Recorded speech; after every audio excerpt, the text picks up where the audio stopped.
bigas. Lalong duble, triple pa. Ganda, no? Bigas, no?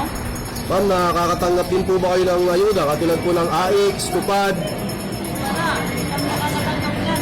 Mayroon ng tupad, pero pinipili lang yan. Pinipili lang ng Tupad. Oo, hindi pa Ako kami po. naka-try. Opo. Kumusta naman yung ano dito? Maliit, yari tayo dyan, o Maldes. Ito bang si Tita, hindi ho ba kapos ang kita nito? Hindi ho ba to pasok sa, sa criteria, yung, di ba? Hindi, tingin ko, kapos na kapos ang kita nitong si Tita eh. Tingnan nyo naman ho, namamayat na lang siya sa kakatinda. Kumusta ho kayo lahat dyan mga kababayan? Muli ho tayong nagbabalik sa panibagong reaction video. Ayun na nga dito sa video na to. Ito ho ang kinagalit nitong si George Garcia. Noong naglabas na ho ng flowchart, itong si Attorney Harold, doon na ho umikot ang tumbong ng Comelec. Yaan hong mapapanood natin dito, ito ho yung posibleng mangyaring budulan sa panahon ng eleksyon, sa papalapit na 2025 midterm election. At dito rin ho sa video na to, naku, itong si Cielo Magno, meron na naman hong bagong hanas. Hoy, Cielo Magno, meron na naman hong bagong hanas itong si ate. Mamaya pag-usapan ho natin yan. At pasadahan ho natin na mabilisan itong podcast ng Basta Dabawenyo. Nandito ho itong si itong isa sa mga pinatawag dyan sa House of Representatives, itong si Sir Tio Moreno. Pero bago ho yan mga kababayan, isang like at isang subscribe, at para sa mga gustong magkaroon ng Attorney Vic Rodriguez number 56 Cup, ano pa ho bang hinihintay nyo? Meron pa ho tayong extra dito, kaya kung gusto nyo ho, alam nyo na ho gagawin. Isang like at isang subscribe, pipili ho tayo sa ating mga subscriber na bibigyan ng sombrero nitong si Attorney Vic Rodriguez. Limited lang ho kasi yung natin, yung binigay sa atin, kaya pili na lang ho tayo kung sino mabibigyan natin. Subscribe ho kayo dyan sa baba para masali ho kayo sa ating mga pagpipilian. Ito na ho, number 56 sa balota, wag ho nating kalimutan, Attorney Vic Rodriguez. At number 53 naman ho, itong si Pastor Apollo Quibloy. At syempre, di ho natin pwedeng makalimutan ang number 38, isa sa mga pangmalakasan, pangdiinan nating kandidato, Congressman Rodante Marcoleta. Ito na, rekta ho tayo dito kay Attorney Harold. Ang proseso, dito malalaman ho natin yung flowchart na yun, matindi yan. Tingnan nyo naman. From election return, source code, machine, nung pumasok ho itong internet, doon na ho nagkabulyaso. Ika nga dito sa parte na to, dito ho tayo nagkabulyaso. Yan naman ho, kaya naman daw solusyonan, sabi nitong si attorney. Di ho natin malaman kung bakit ang naging reaksyon ng Comelec, kasuhan at idisbar at tanggalan ng lisensya sa PRC, itong si attorney. Ito, pakinggan ho natin itong mga kababayan. Pinasinungalingan ng Comelec ang sinabi ng isang kandidato sa pagka-vice alcalde sa Isabela na kayang ma-hack ang automated counting machines.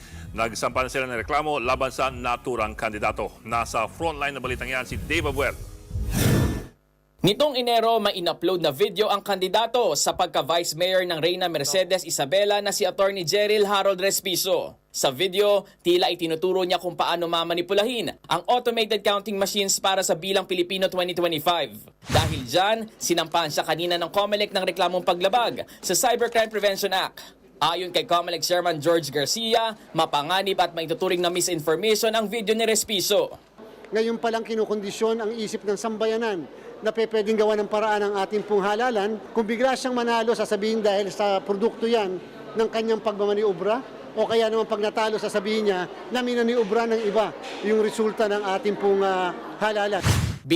Ang problema dito, teka lang, George Sa ayaw sa gusto nyo ho, naging problema na ho sa iba't ibang mga bansa yung automated election na yan. Kaya yung ibang mga bansa, bumalik ho sila doon sa TARA system, ika nga yung hybrid, pero binibilang ng mano-mano. para mabigyan ng pagkakataon yung mga kandidato na talagang makita kung gaano karami yung kanilang mga boto. Ang sa atin ho kasi, papasok mo yung iyong balota, bahala na yung makina at yung sistema, yung kung paano prenograma, paano yung pagka-code ng mga machine na yan, kung paano itatransmit yung mga nakuha nilang boto na pinasok na balota, hindi na ho natin alam. Ang alam lang natin, ang partisipasyon lang ho ng botante, kukunin ng balota, isi-shade yung mga bilog, yung itong mga numero ng ating mga kandidato. Kunyari, yan 34, itong si Atty. Roland Bino. Pagkapasok ho natin, ito sa totoo lang ha, hindi naman sa sinisiraan ko ang Comelec o kung ano pa man ha. Kahit na maglabas ho ng resibo yan, kahit maglabas ng digital copy niya ng iyong balota, hindi pa rin ho tayo sigurado kung mabibilang talaga yan. Yun hong atin dito. Kaya sang-ayon ho tayo doon sa hybrid election. Okay, para sa mabilisang resulta, ipasok natin. Walang problema, ipasok natin para pagka kinabukasan, alam na natin resulta. Walang problema yun. Pero kung sakaling magkaroon ng duda, magkaroon ng anong tawag dito, magkaroon ng pag-aalinlangan sa ating mga kababayan sa magiging resulta ng nitong eleksyon na to, meron tayong babalikan na hybrid yung binilang pa rin sa kada porsyento. Ano ba naman yung bibilangin, di ba? Gaano ba naman karami yung mga ano na yan? Tapos pagka nabilang sa precinct level, yung pagtatali sa municipal, bahala na sila doon. Wala nang problema doon, di ba? Kasi meron ng mga watcher dyan eh. Ang problema ko kasi pagkapasok natin ng ating balota, wala na. Hindi na ho natin alam. Kahit sabihin mo maglabas pa yun ng thermal paper na magsisilbing resibo mo na yun talaga yung mga binoto mo na nandun sa nakalagay sa thermal paper, hindi pa rin ho tayo sigurado kung yun talaga ang itatransmit mula dito sa vote counting machine papunta sa server. Hindi ho natin alam kung magkakaroon ng interference papunta galing dito sa vote counting machine papunta doon na sa main server kung saan lilukumin lahat ng boto. No, hindi ho natin alam. Kaya nga pagka-connect sa internet, yun lang naman na sinasabi nitong si Atty. Harold. Pagka kinonect sa internet yan, diskumpiyado na ho tayo dyan. Ika nga yung mga bad actors dyan papasok eh. Di ba ka dyan ho, ma-inject o kung ano man ang gagawin dyan, di ba? Baka manalo itong si Atty. Vic, ang layo ng kalamangan niya, o itong si Pastor Apollo Kibuloy, talagang nagta-top 5 sila, o itong si Congressman Marcoleta, balita ho natin, nasa top 5 ho ngayon yan eh. Sa mga totoong survey imbis na ganun na ang lumabas, sa pagpasok ng mga bad actor na to, bigla ho silang nagbagsakan sa top 15. Dari ho tayo doon, di ba? Bigla silang napunta sa number 50, number 20. Doon sila pinwesto ng makina. Hindi ho natin sinasabi na yun ang mangyayari. Ang sinasabi ho natin, hindi ho tayo sigurado kung gaano ka-secure itong mga makina na to. Simple lang naman, magkaroon tayo ng hybrid. Bibilang tayo dyan, mag-automated tayo dyan. Sasabihin naman, di nasira yung purpose, yung diwa ng pag-automate natin. Hindi na tayo bibilang. Hindi naman sa ganun. Ngayon na nga lang kami makakaganti sa mga politiko na to, tapos mamadaliin nyo pa kami. Okay lang naman kung abutin ng 1-2 araw, lumabas yung original, yung totoong resulta ng botohan. Walang problema yun sa sambayan ng Pilipino. Pero dapat mabilang ng tama yung aming mga boto. Yun lang naman hong amin dito. Pero kung mamasamain na naman to ng Comelec at sasabihin nila na wala, disinformation yan. Kasuhan din yung si PH. Cyber libel. Anong cyber libel doon?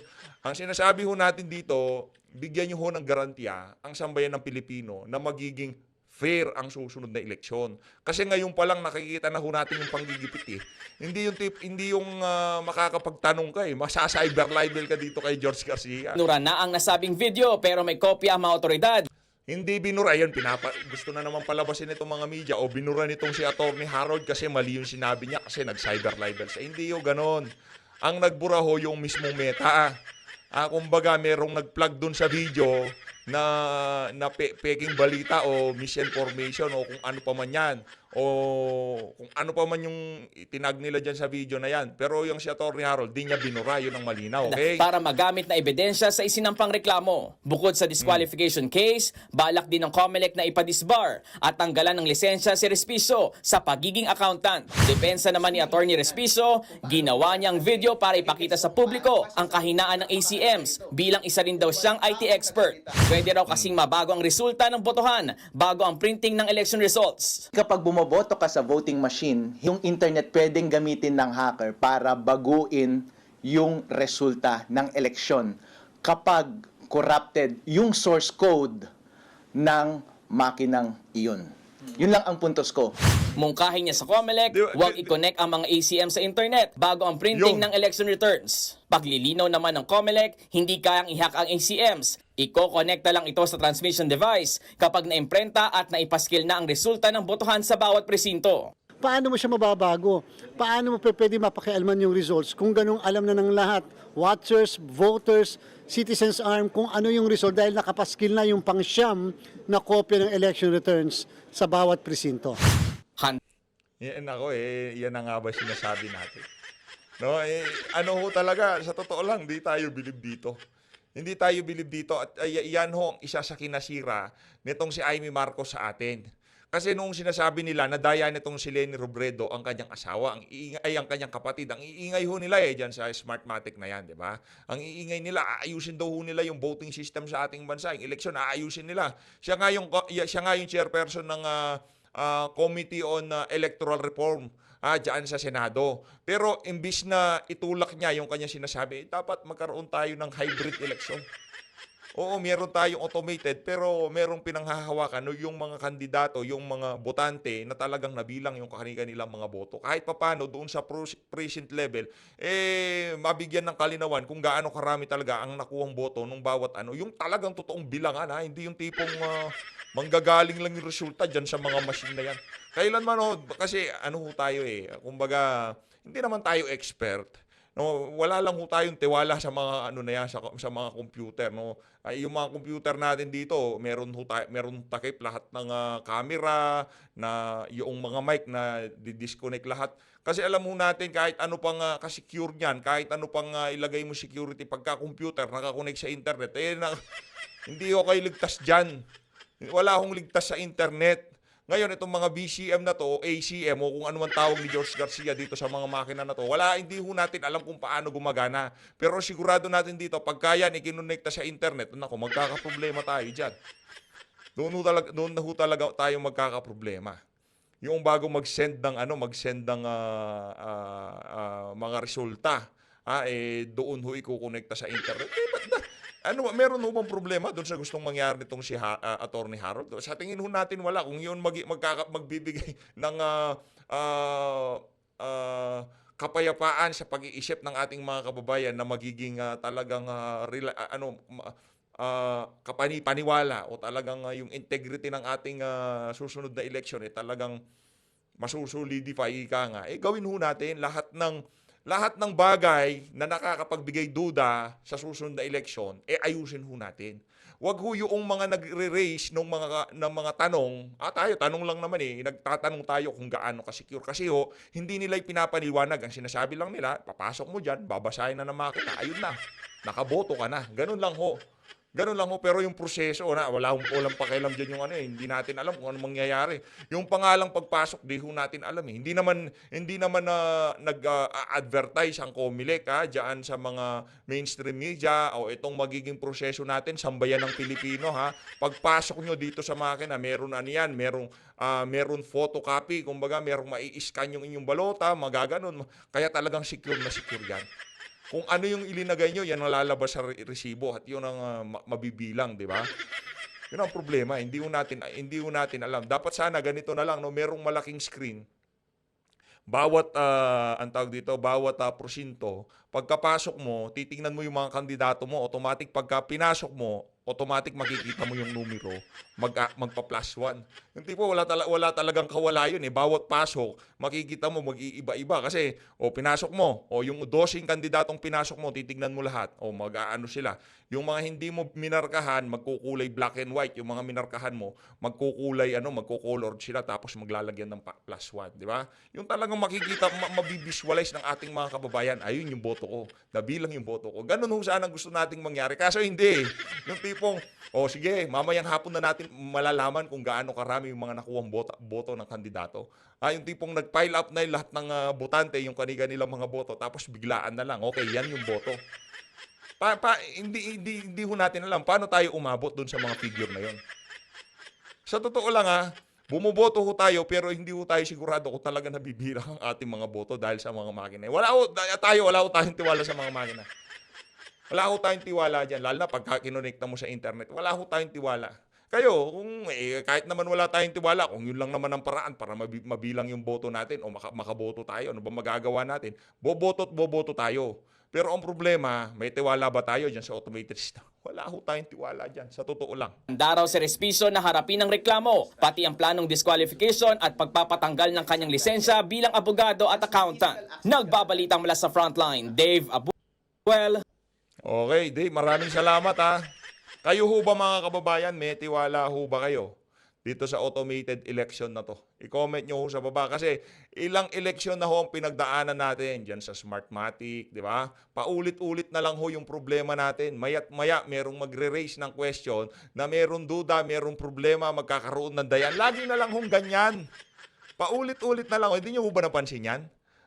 Mula nung nag-Smartmatic tayo, noong panahon nitong si Noynoy Aquino, alam mo, di ako nagkakamali, doon nag-umpisa yung Smartmatic na yan. Magkalaban sila nitong si Giboche Toro.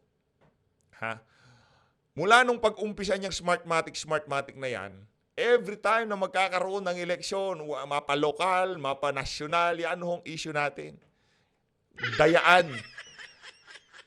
Di ba sinasabi nila para maging secure, talagang mabilis ang lalabas. Mabilis yung resulta pero yung totoo nga bang nabasa yung ating mga boto, yun ang ating problema dyan.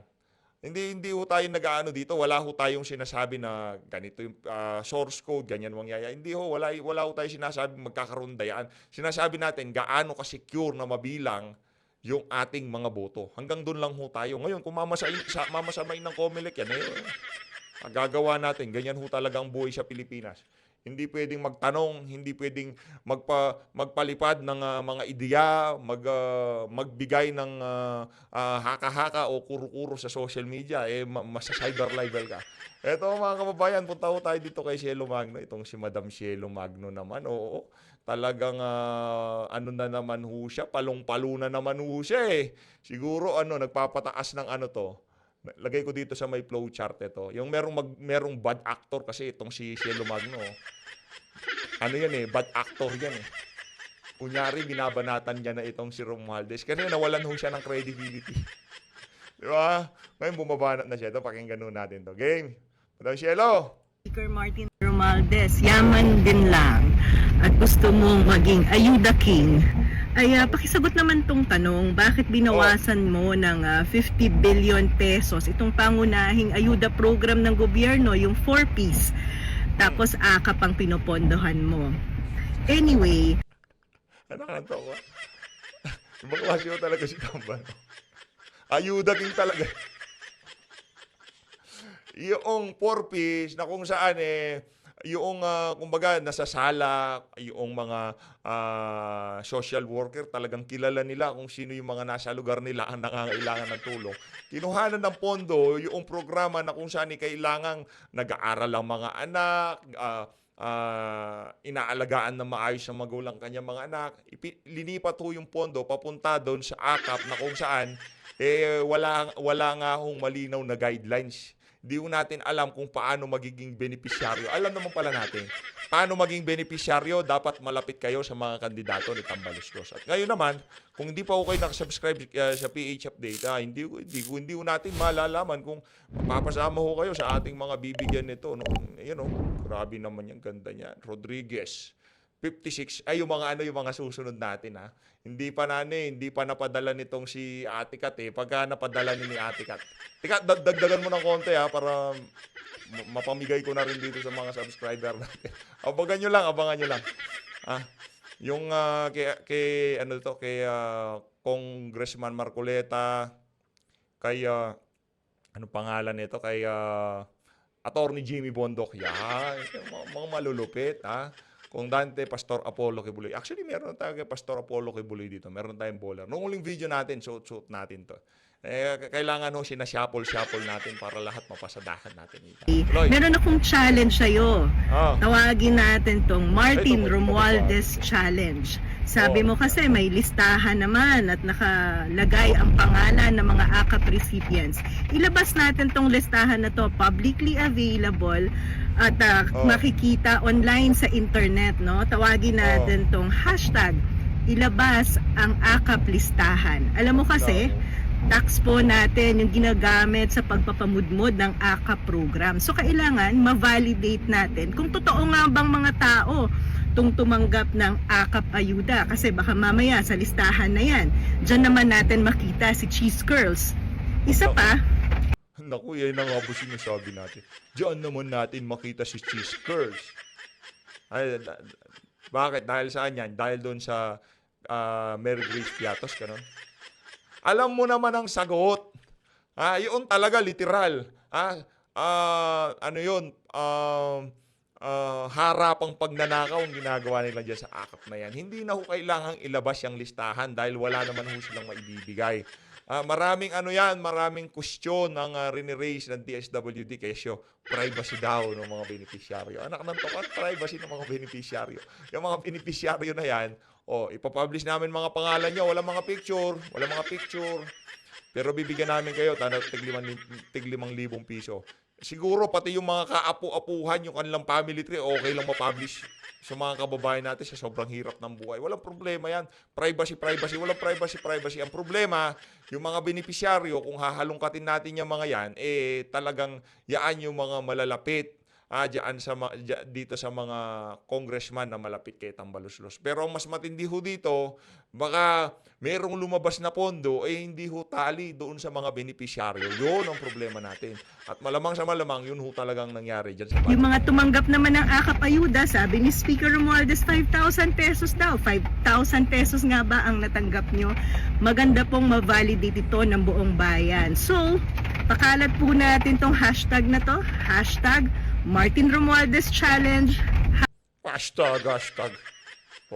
So talaga, Shelo Magno. Ano ka rin eh. Yung tipong budulera ka rin eh, no? Hashtag ayuda king. Para saan? Bakit mo ngayon binabanatan? Bakit? Napapasok ka ba kapag sinasabi nila na ba't BP Sara ka lang ng BP Sara? Ha? Marcos Jr. ka lang ng Marcos Jr. Ngayon, nung nawala na ng credibility itong ali na to, dati meron pa naniniwala dyan eh. Nung napansin ng mga kababayan natin, teka lang, Shelo, bakit si BP at itong si Marcos Jr., tao ka ba di tamba? Ngayon, maya, nagkaroon siya ng hashtag Martin Romualdez Challenge. Hashtag Martin Romualdez Challenge. Huwag mo kaming paututan ng ganyan, ha? Walang maninawala siya. Ilabas ang AKAP listahan. Hashtag Ayuda King. Nagpapalaki ka ba ng Ay, bistado na ho kasi sila. Yung tipong, itong si Tambaluslos, nanunuwag na ho kasi siya eh. Alam na niya na tapos na itong si Marcos Jr. Tapos na ho si Marcos Jr. Yang ginagawa ho nitong si Marcos Jr. dito sa 2025 midterm election, niya na ho ito para sa security niya na, hindi na para sa pagbabago ng Pilipinas. Para ho ito sa security, sa kanila seguridad ng pamilya Marcos. Hindi na ho yan para mapagpatuloy yung mga, wala na ho. Tapos na si Marcos Jr. Pagkatapos nitong eleksyon na to, lalanggamin na ho siya. Wala nang papansin dyan sa mama na yan. Una sa lahat, hindi ho siya kagaya ni Tatay Digong. Yung tipong patapos na ang termino mo, yung rating mo, trust approval, skyrocket pa rin, to the moon pa rin, napakataas, di ba? Wala ho siyang ganun. Kaya wala ho siyang baraha para hindi ho siya hindi ho siya balikan noong mga politikong kinalaban niya. O di naman ho kaya hindi siya itumba ng mga mismong mga politikong kasama niya ngayon. Yun ho ang wala kay Marcos Jr. Kaya itong susunod na election, di ho ba kayo nagtataka kung bakit palong-palo ho siya sa kakakampanya sa kanyang mga kandidato diyan sa alyansa ng mga mambubudol? Ha? Di ba kayo nagtataka? Bakit mayat maya nasa stage siya? Magpunta sila diyan sa Ilocos Norte, nagpunta sila diyan sa Davao del Norte, diyan sa Iloilo. Lagi ho siyang i-speech diyan. Ano ho 'yan? Kumbaga insurance insurance policy niya yung mga 'yan. Yung mga kandidato na 'yan. Na pagka nanalo kayo, kayo nang bahala sa akin. Gagawin ko lahat ng makakaya ko para papanalunin ko kayo. In return, pagka patapos na aking termino, kung sino man ang gustong tumakbo ng pagka-presidente o kung ano mang mangyayari sa susunod na 3 taon, kayo nang bahala sa akin. Parang ganun, meron ng kasunduan. Siguro, parang silent agreement talagang uubusin natin ang pera ng pamahalaan. Nakaka 2 months pa lang tayo, 65% na ilabas na natin. Para saan? Para sa mga ayuda at mga rally nitong mga walang yung politiko na to. Totoo. Sige, doon sa 65% ng ating pondo. Ngayon, ano na ho ba yung nagawa sa ikatlong buwan ng taon na to diyan sa mga ilinabas na pondo na yan? Maliban sa pagpapatuloy ng pamimigay ng akap, tupad at 4-piece. Di ba? Maliban doon sa mga nabanggit natin na yon, ano ho bang nakita nyo? Maliban doon sa mga nagbabaksakang mga tulay, pagdating ho sa trapiko sa Metro Manila, kumusta naman ho? Di ba?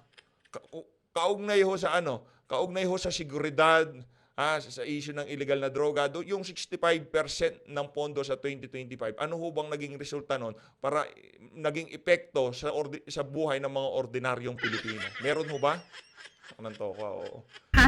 Kaya ang sinasabi ko sa inyo mga kababayan, huwag ho kayong basta maniniwala dito kay Cielo Magno. Naku, napakatindi ho niyan. Napaka-notorious ho ng ali na yan. Pagka medyo yung tipong nakikita niya na nag-iiba na ang timplada ng publiko sa kanya, yan na ho, binabanatan na ho siya ni Tamba. Kaso ang problema, baka pagka nag-meeting sila nitong si Tamba, alam naman natin si Tamba, baka meron dala-dalang mabigat na maleta yan, pagkakausap niya si Cielo Magno, di ba? Mabigat na maleta. Wala na, yung na yan, yung Tambalus-lus challenge na yan, at yung ayuda king na yan, wala na yan, mababaon na yan sa limot, di ba? Eto ho, rekta ho tayo dito. Ito yung mga bagay, ito yung mga survey na pilit hong tinatago ng administrasyon ni Marcos Jr. Kasi naglalabasan ho talaga yung mga kababayan natin na alam na ho nila, mulat na, alam na ho nila yung tunay na nangyayari sa ating bansa. Pakinggan ho natin ito. Ma'am, magandang hapon po. Team Duterte po ba o Team Marcos sa 2025 election? Duterte. Opo. Bakit niyo po nagustuhan yung team ni Duterte? Ay, mas maganda galing pa rin ang Team Duterte kaysa Team Marcos ngayon. Opo. Naku, wala. Kamusta naman po yung mga presyo ng mga pangunahing bilhin? Katulad po niya, nagtitinda po kayo ng isda. Mas mura po ba yung angkat nyo kumpara sa dati? Ay, sobrang mahal ngayon. Mas mahal po ngayon. Opo. Sana yung Yan ho, hindi yan trolls. Hindi yan trolls. Sabihin, trolls na naman, dyan ako nagagalit Yung tipong nagtitinda sa merkado kung si Tita, sasabihan nyo siya na trolls. Halimbawa, nag-comment yan sa social media, sinasabi niya na, magaling si Duterte. Mas mura bili panahon ni Duterte. Vendor siya sa palengke. Sasabihin nyo, trolls, ganon. Madam, alam nyo yung mga kagaya nyo, madam, yung naka-Mickey Mouse na damit. Madam, alam nyo, tawag nila sa inyo pag nagko-comment kayo sa social media. At namimiss nyo yung pamumuno ni President Duterte. Tawag ho nila sa inyo, trolls. Yun ho ang katotohanan doon. sabi niyang 20 na bigas. Lalong duble. Triple pa. Ganda, no? Ang bigas, no? Ma'am, nakakatanggap din po ba kayo ng ayuda? Katulad po ng AX, tupad. Wala. Ang nakakatanggap yan. Mayroon ng tupad, pero pinipili lang yan. Pinipili lang yung tupad. Oo. Di pa Ako kami po. naka-rights. Opo. Kumusta naman yung dito? Maliit, yari tayo dyan, Romualdez. Ito bang si Tita, hindi ho ba kapos ang kita nito? Hindi ho ba to pasok sa, sa criteria, Di ba? Hindi, tingin ko kapos na kapos ang kita nitong si tita eh. Tingnan nyo naman ho, namamayat na lang siya sa kakatinda. Tapos, alam ho niya eh, pinipili lang nila yung nabibigyan ng akap, yung mga malapit sa mga politiko. Yari tayo dyan. Sa tingin ko, pagka nakita ito nito si Cielo Magno, i-interviewin niya tong si ate. Parang merong nalalaman no? Merong nalalaman po si ate. Dito ma'am, sa lugar natin, yung droga. Ay, madami. Nagbalikan na naman. Madaming mga adik-adik. Madaming mga malala. Malala, mas malala ngayon. Krimen, ang dami. Opo. May panawagan ka ba ma'am kay Presidente Marcos? Ay, mas mabuti pang bumaba na lang siya kaysa magpatuloy kasi wala naman siyang nagagawa. Patuloy lang naghihirap ang ating bansa. Mga taong bayan, ganyan. Imbis na umangat ang buhay, wala lalong hirap. Grabe naman yan. Shoutout sa Malacanang ha. Yaan ho ang pananaw ng ating mga kababayan sa pamumuno ni Marcos Jr. Pagka tinanong sila, ano ho ba sa tingin nyo ang dapat gawin ni Marcos Jr.? Bumaba na siya, lalo lang tayo naghihirap. Buwisit na bangag yan. Troll, yan. Yan ho ba ang mga troll?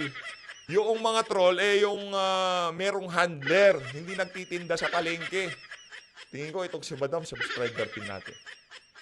Ma'am, pabor po ba kayo na i-impeach si Vice President Inday Sara Duterte? Gusto po nilang tanggalin sa pwesto? Ay, hindi. Bakit ma'am? Kasi tinatanggal nila yung maganda ang ginagawa. Kasi gusto nila walang kukontra eh. Yung! Kaya, Saludo, palakpakan natin to si ate. Ayos, ayos. Salamat po ma'am. thank you po. Team Duterte, Team Marcos po. Ito. Yung napupusuan nyo lang, kuya. Parang ano to, parang matalino ata. Sa akin? Apa. Siguro yung... Ay, kaso iba yung ano nito eh. Iba yung tabas ng pagmumuka eh. Tignan nyo naman ho mga kababayan eh. Kasi pagkayang ganyan yung kontur nito, ito yan. Pagkayaan niya medyo nakaganyan yan. Medyo ano na tayo. Di pa natin naririnig tong sagot ni Kuya pero wala naman sa ano yan kumbaga pero itong tabas ng pagmumukha niya meron ho tayong question. Dati na lang yung ngayon. Si Marcos. Yung ngayon. Para magkaroon naman ng value ang tao. Kasi yung kaya walang value ang tao. Maya't maya may patay sa gilid.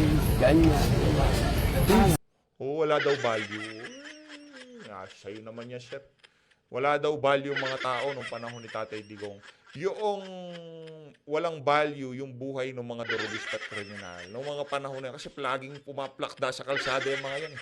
Pero panahon nitong si Marcos Jr., ang mga pumaplakda yung mga buhay ng mga ordinaryong Pilipino, yung mga bata nagkakandawalaan. Walang value yung mga yun. Okay lang na, para dito kay sir, okay lang na yung mga ordinaryong Pilipino, yung mga manggagawa, pag gabi umuuwi, yung mga babae, mga batang nawawala, pagka natatagpuan, pinuputulan ng kung ano-ano sa katawan, okay lang yun sa kanya na mangyari. Di ba? Tama ba sir pagkakaintindi ko? Kasi panahon ni Tatay Digong, walang value ang buhay ng mga kriminal kasi nagugurgur sila. Nagsiset ng napakatinding example ni ito si PRRT. Kasi pagka wala ho tayong ganyan, walang nagsiset ng tawag dito ng example, hindi ho matututo ang mga Pilipino. Ang mga Pilipino, hindi sila nakakaintindi ng salita. Kailangan kung gusto mo silang matuto, pakitaan mo sila ng larawan. Kumbaga hindi sila yung tipong pagka nagtuturo, yan, ganyan, salita.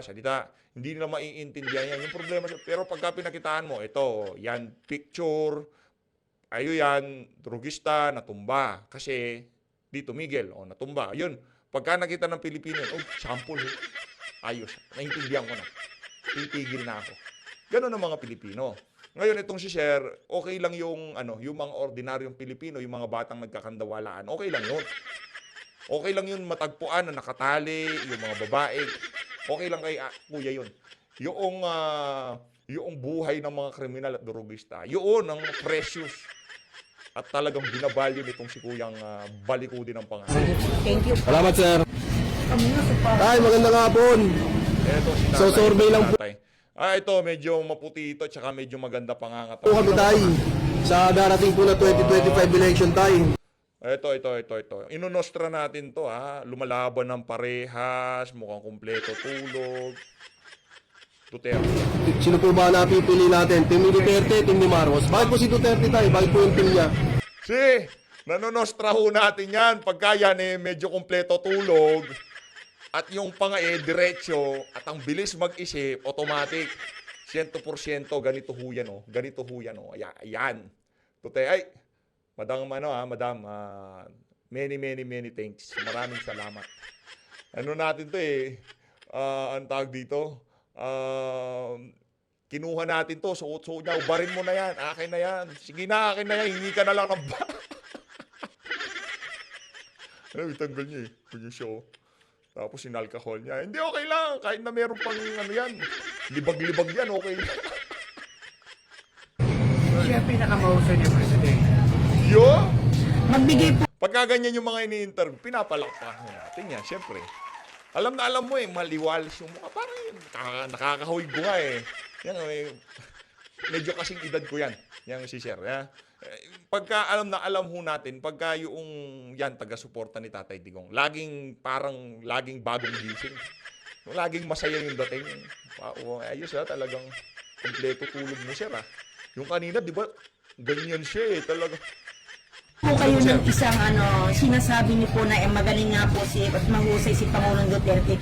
Yung nakatatak po sa isipan ninyo na hindi niyo po makakalimutan, pati po sa mga apo niyo, pwede niyo po. Ayun. Ay, isang tanong tayo. Kamusta naman yung droga dito sa lugar natin ngayon? Walang droga rin. Walang droga dito. Ayos! Pero panahon ni Marcos tayo.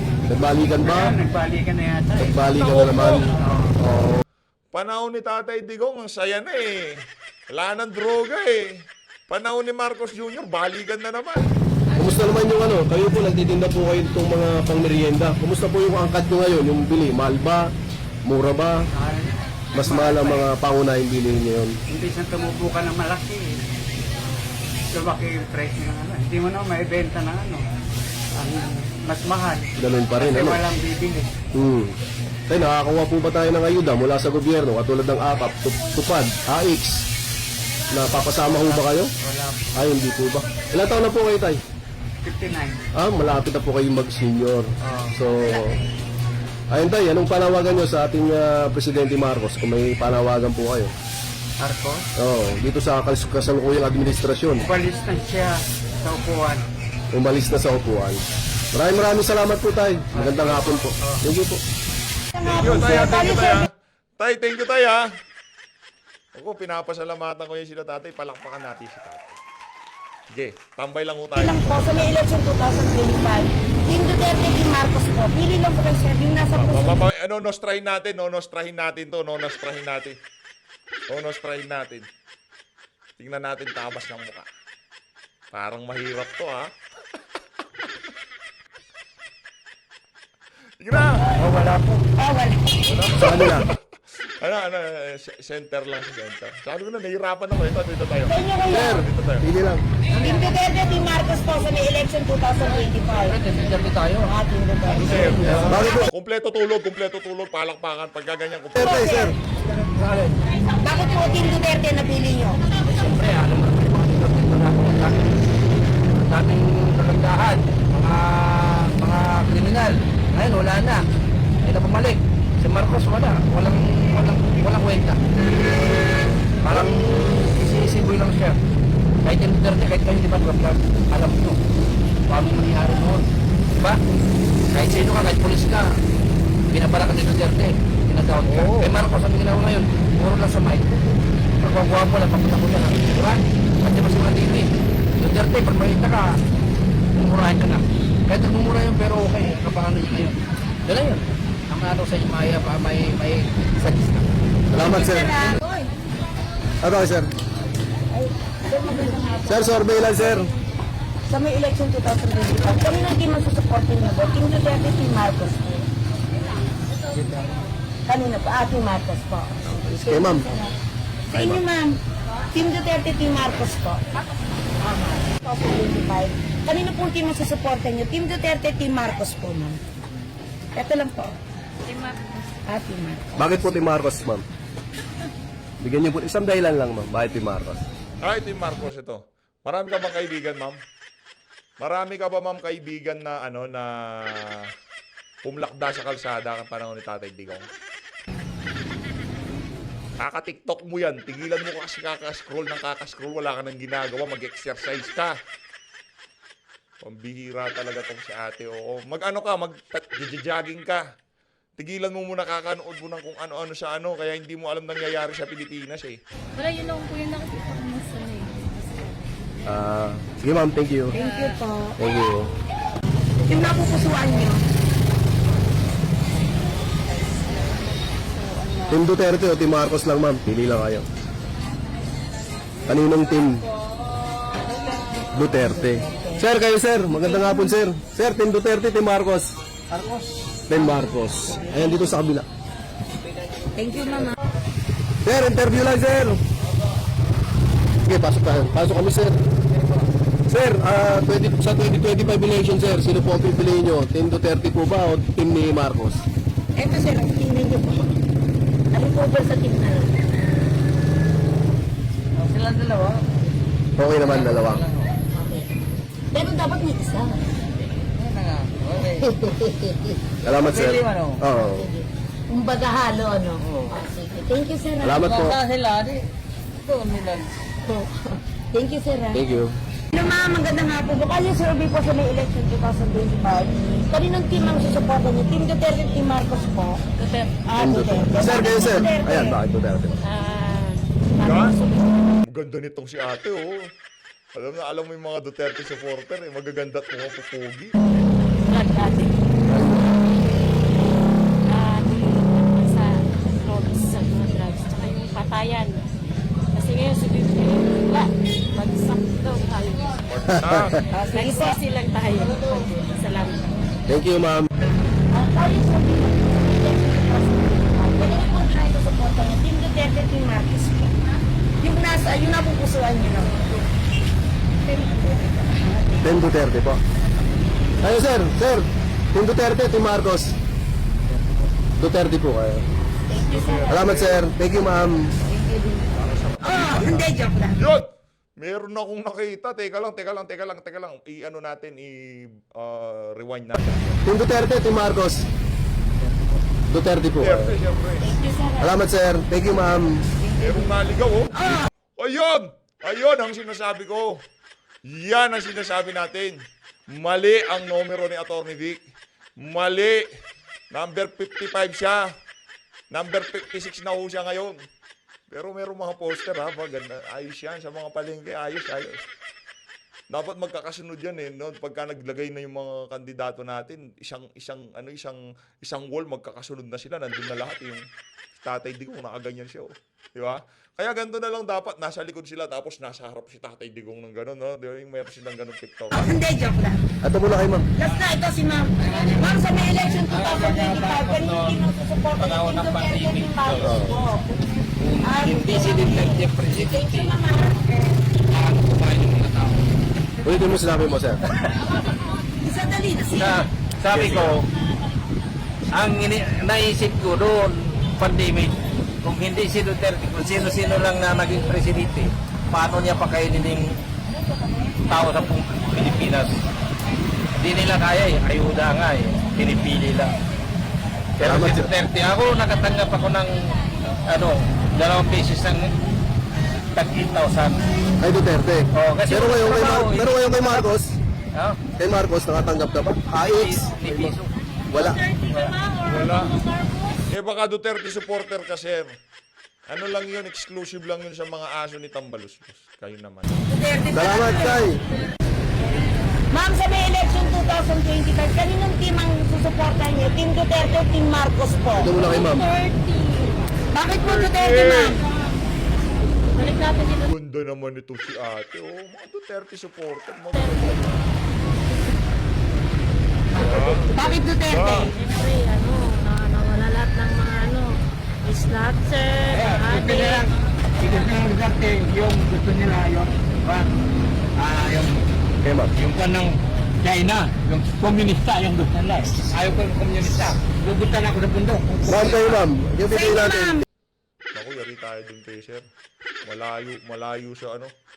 Yung grasp niya sa reality, medyo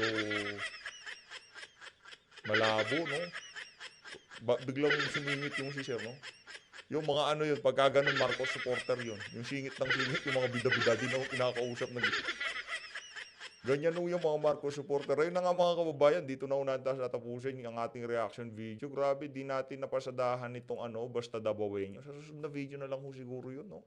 Sa susunod na video, abangan nyo ho kasi malupit yung mga papakawalan nito si Tio Moreno doon. Malupit ho talaga. So always, maraming salamat ho sa pag-support sa PH Update. Mag-ingat ho kayong lahat. Kasi lahat ng Pilipinas. Maraming salamat ho mga kababayan.